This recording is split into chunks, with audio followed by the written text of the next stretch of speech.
السلام علیکم ناظرین، میں محمد اسلم حسین سیاست کی خبروں میں آپ سب کا استقبال کرتا ہوں۔ مہاراشٹر کے چیف منسٹر ادھو ٹھاکرے نے کووڈ-19 کیسوں میں اضافے کے پیش نظر عہدیداروں سے کہا ہے کہ وہ ایک ایسے لاک ڈاؤن پر عمل آوری کا منصوبہ تیار کریں جس سے معیشت پر کم سے کم اثرات پڑیں۔ ریاست کی کووڈ ٹاسک فورس کی سفارش پر یہ ہدایت دی گئی ہے۔ چیف منسٹر کے ساتھ منعقدہ ایک اجلاس میں وزیر سے راجیش گوگوئی اور دوسرے عہدیداروں اور ٹاسک فورس کے ارکان نے اندیشہ ظاہر کیا کہ ریاست میں اگلے 24 گھنٹوں میں 40,000 نئے کیسز سامنے آ سکتے ہیں۔ اس میٹنگ کے دوران چیف منسٹر نے صحت انفراسٹرکچر بشمول بیڈز، آکسیجن اور دواؤں کی دستیابی کا جائزہ لیا۔ ٹاسک فورس نے سفارش کی کہ ریاستی حکومت کورونا وائرس کے مثبت کیسوں میں اضافے کو روکنے کے لیے سخت لاک ڈاؤن جیسے اقدامات پر عمل کرے۔ وزیر اعظم نریندر مودی نے کہا ہے کہ زراعت کے شعبے میں جدید کاری وقت کا تقاضا ہے اور پہلے ہی کافی وقت ضائع کر دیا گیا ہے۔ اپنے ماہانہ من کی بات ریڈیو خطاب میں مودی نے کووڈ-19 کے خلاف ہندوستان میں دنیا کے سب سے بڑے ٹیکہ اندازی پروگرام کی ستائش کی اور کہا کہ اب بھی احتیاطی اقدامات پر عمل کرنا چاہیے۔ انہوں نے اپنے نعرے دوائی بھی کڑائی بھی کو دہرایا۔ مودی نے گزشتہ سال تالی تھالی مہم اور دیے جلانے کی ستائش کرتے ہوئے کہا کہ اس سے کورونا سپاہیوں کے دل بہت متاثر ہوئے۔ انہوں نے کہا کہ یہی وجہ ہے کہ کورونا سپاہیوں نے پورے سال جوش کے ساتھ کام کیا اور کبھی تھکے نہیں اور کبھی رکے نہیں۔ مودی نے کہا کہ انہوں نے ملک کے ہر شہری کی زندگی بچانے کی کوشش کی۔ ملک بھر میں کورونا کے معاملوں میں اضافہ ہو رہا ہے اور اتر پردیش کا حال بھی کچھ علیحدہ نہیں ہے۔ مرکزی اور ریاستی حکومتیں تمام طرح کی رہنمانہ ہدایات جاری کر رہے ہیں، مگر یہ تبھی کارکرد ہو سکتا ہے جب عوام ان کی پاسداری کریں۔ اسی ضمن میں محوبہ کے شہر قاضی نے کورونا کی تدابیر پر عمل کرانے کی غرض سے منفرد پہل کرتے ہوئے اعلان کیا ہے کہ کورونا پروٹوکول پر عمل نہ کیا گیا تو وہ نکاح نہیں پڑھائیں گے۔ شہر قاضی محمد آفاق نے کہا کہ کورونا وائرس کے بڑھتے معاملات اور اس دوران ہونے والے نکاح کے سلسلے میں عربیہ حنفیہ مدرسے میں مسلم مذہبی رہنماؤں کی ایک میٹنگ ہوئی جس میں فیصلہ کیا گیا کہ نکاح میں اگر کورونا پروٹوکول کی پاسداری نہیں کی گئی تو نکاح نہیں پڑھایا جائے گا۔ انہوں نے دولہا اور دلہن دونوں طرف کے لوگوں سے اپیل کی ہے کہ نکاح میں کم سے کم لوگ شامل ہوں اور سادگی سے نکاح کرائیں۔ نکاح کے بعد ہونے والی ولیمہ کی تقریب میں بھی کم سے کم لوگوں کو مدعو کرنے کی اپیل کی گئی ہے۔ وزیر داخلہ اور senior B J P leader Amit Shah نے یقین ظاہر کیا ہے کہ ان کی پارٹی مغربی بنگال اور آسام میں پہلے مرحلے کے اسمبلی انتخابات میں واضح کامیابی حاصل کرے گی۔ انہوں نے کہا کہ پارٹی بنگال کی 30 میں سے 26 سے زائد اور آسام میں 47 میں سے 37 سے زائد سیٹیں جیتے گی۔ امت شاہ نے انہیں ملنے والی پارٹی کی داخلی فیڈ بیک کے حوالے سے دعویٰ کیا کہ بی جے پی 254 رکنی مغربی بنگال اسمبلی میں 200 سے زیادہ سیٹیں جیتنے کے اپنے نشانے کی سمت گامزن ہے اور 126 رکنی آسام اسمبلی میں 86 نشستوں کی تعداد بہتر بنائے گی۔ انہوں نے دعویٰ کیا کہ عوام نے پارٹی کے مثبت ایجنڈے کو ووٹ دیا ہے۔ امت شاہ نے ایک پریس کانفرنس سے خطاب کرتے ہوئے چیف منسٹر مغربی بنگال کے اس دعوے کو مسترد کر دیا کہ بنگلہ دیش میں وزیر اعظم نریندر مودی کا ماٹوا کمیونٹی کے مندر میں دورہ انتخابی ضابطہ اخلاق کی خلاف ورزی ہے۔ مغربی بنگال میں اس کمیونٹی کے ارکان کی قابل لحاظ تعداد رہتی ہے۔ مہاراشٹر میں حکومت میں شامل جماعتوں این سی پی اور شیو سینا کے درمیان انل دیشمکھ مسئلے کو لے کر تناؤ چل رہا ہے، جبکہ کانگریس خاموش تماشائی بنی ہوئی ہے۔ اسی دوران بی جے پی قائد و وزیر داخلہ امت شاہ کی نیشنلسٹ کانگریس پارٹی کے سربراہ شرد پوار سے ملاقات کے چرچے عام ہو گئے ہیں۔ امت شاہ نے یہ اشارہ دیا کہ احمد آباد میں ان کی ملاقات ہوئی ہے، تاہم انہوں نے اس کی کوئی تفصیل نہیں بتائی ہے۔ ان کا کہنا ہے کہ ہر بات عوام کو نہیں بتائی جا سکتی۔ اس اطلاع سے کانگریس اور شیو سینا الجھن کا شکار ہو گئے ہیں۔ اس مسئلے پر بی جے پی نے ادھو ٹھاکرے حکومت کو پہلے ہی تنقید کا نشانہ بنایا ہے۔ بین الاقوامی بازاروں میں خام تیل کی قیمتوں میں آ رہی کمی کے سبب ہندوستان میں پیٹرول اور ڈیزل کی قیمتوں میں تخفیف کی گئی ہے، تاہم یہ کمی کافی کم ہے کیونکہ پیٹرول اور ڈیزل کی قیمتوں میں ایک لمبے وقت تک ہر روز اضافہ ہوتا رہا تھا۔ کانگریس کے سابق صدر راہل گاندھی نے پیٹرول اور ڈیزل کے داموں میں کی گئی اس کمی پر طنز کیا ہے۔ راہل گاندھی نے مرکزی حکومت پر الزام عائد کیا کہ مغربی بنگال سمیت کئی ریاستوں میں ہو رہے اسمبلی انتخابات میں فائدہ اٹھانے کی غرض سے ایندھن کی قیمتوں میں کمی کی گئی ہے۔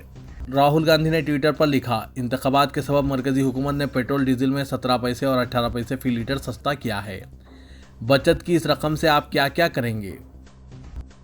اے آئی ایم کے سربراہ اسد الدین اویسی نے بھی مرشد آباد کی ایک ریلی سے خطاب کرتے ہوئے پی ایم مودی کو پرزور طریقے سے تنقید کا نشانہ بنایا۔ اپنے خطاب میں اویسی نے بنگلہ دیش اور بنگلہ دیشی کو لے کر پی ایم مودی سے ایک انتہائی سخت سوال بھی پوچھا۔ انہوں نے اپنے ایک بیان میں کہا کہ پی ایم مودی نے بنگلہ دیش میں جمعے کو کہا تھا کہ انہوں نے بنگلہ دیش کی آزادی کے لیے ستیہ گرہ کیا تھا۔ اگر آپ نے بنگلہ دیش کے لیے ستیہ گرہ کیا تو پھر مرشد آباد کے لوگوں کو بنگلہ دیشی کیوں کہتے ہیں؟ اویسی نے بی جے پی کے خلاف حملہ آور رخ اختیار کرتے ہوئے مرشد آباد میں کہا کہ بی جے پی نے اس طرح کی نفرت بھر میں پھیلا دی ہے کہ جب مسلمان کا کوئی بچہ مندر میں پانی لینے کے لیے جاتا ہے تو اس کے ساتھ بدسلوکی کی جاتی ہے۔ مغربی بنگال میں بی جے پی اتحادی مہم کے ستارے متھن چکرورتی نے کہا کہ پہلے مرحلے کے اسمبلی انتخابات میں ووٹنگ کا تناسب بہت زیادہ رہا، جو اس بات کی علامت ہے کہ بنگال کے عوام تبدیلی کے خواہش مند ہے۔ 27 مارچ کو 30 اسمبلی حلقوں میں منعقدہ انتخابات میں 84% ووٹنگ ہوئی تھی۔ واضح ہے کہ متھن چکرورتی حال ہی میں بی جے پی میں شامل ہو گئے ہیں اور وہ پارٹی کے حق میں مہم چلا رہے ہیں۔ مغربی بنگال کے بنکورا ضلع میں ریلی کے دوران میڈیا کے نمائندوں سے بات کرتے ہوئے بالی ووڈ کے سابق اداکار نے کہا کہ عوام میں بہت جوش و خروش پایا جاتا ہے۔ سابق میں عوام نے ٹی ایم سی کو اس لیے ووٹ دیا تھا تاکہ بائیں بازو کا جابرانہ اقتدار ختم کیا جا سکے، عام لوگوں کی خواہشات کی تکمیل ہو سکے، کیونکہ ممتا بنرجی کے دور میں بھی ظلم و جبر کا سلسلہ جاری رہا۔ ریاست اتر پردیش میں آر ایس ایس کے کارکنوں، حامیوں اور پولیس کے درمیان دھکم پیل ہو گئی۔ یہ واقعہ ضلع متھرا کے کمبھ کے وردوان علاقے میں گزشتہ رات پیش آیا۔ آر ایس ایس کارکنوں نے الزام عائد کیا کہ پولیس نے ایک پرچارک کے ساتھ مار پیٹ کی ہے۔ اس واقعے کی ویڈیو وائرل ہو گئی، جس میں دیکھا گیا کہ کئی پولیس ملازمین کو عوام کے روبرو ڈھکیلا جا رہا ہے۔ یہ دھکم پیل اس وقت شروع ہوئی جب چند پولیس ملازمین نے مبینہ طور پر آر ایس ایس ضلع پرچارک منوج کمار کے ساتھ بدسلوکی سے پیش آئے تھے۔ مسلمانوں اور ہندو تنظیموں سے مصیبت اور قدرتی آفات یا فسادات کے دوران مسلمانوں کے ساتھ ہندوؤں کی یکساں باضابطہ کاری کی ضرورت ہے۔ دونوں فرقوں کے درمیان پیدا ہو رہی منافرت کو ختم کرنے کے لیے ضروری ہے کہ مسلمان بھی ہندوؤں کی مدد کو آگے آئیں۔ مہاراشٹر کے سابق آئی جی عبدالرحمان نے دونوں فرقوں کے بارے میں کہا کہ جب کبھی جہاں کہیں فسادات ہوتے ہیں یا قدرتی آفات یا مصیبت آتی ہے تو مسلم تنظیمیں باضابطہ کاری کے کام میں حصہ لیتی ہے اور بلا تفریق مذہب کام کرتی ہے۔ اس میں شدت کے ساتھ کام کرنے کی ضرورت ہے۔ اگر کسی مسلمان کی باضابطہ کاری کی جا رہی ہے تو پڑوسی ہندو اگر متاثر ہوا ہے تو اس کی بھی باضابطہ کاری کریں۔ اس سے معاشرے میں پھیلے نفرت کے زہر میں کمی آئے گی۔ سعودی عرب میں مقدس مساجد کی انتظامیہ کے سربراہ اور امام کعبہ ڈاکٹر عبدالرحمان السدیس کا کہنا ہے کہ مسجد حرم مکہ مکرمہ اور مسجد نبوی صلی اللہ علیہ وسلم مدینہ منورہ میں رمضان کے دوران اجتماعی افطار اور اعتکاف پر پابندی رہے گی۔ بین الاقوامی میڈیا کے مطابق ڈاکٹر عبدالرحمان السدیس کا کہنا تھا کہ اس سال مقدس مساجد کے لیے رمضان پروگرام کورونا وبا سے بچاؤ کے اصول پر تیار کیا گیا ہے اور زائرین کورونا SOPs کی پابندی کریں اور ویکسین لگوائیں۔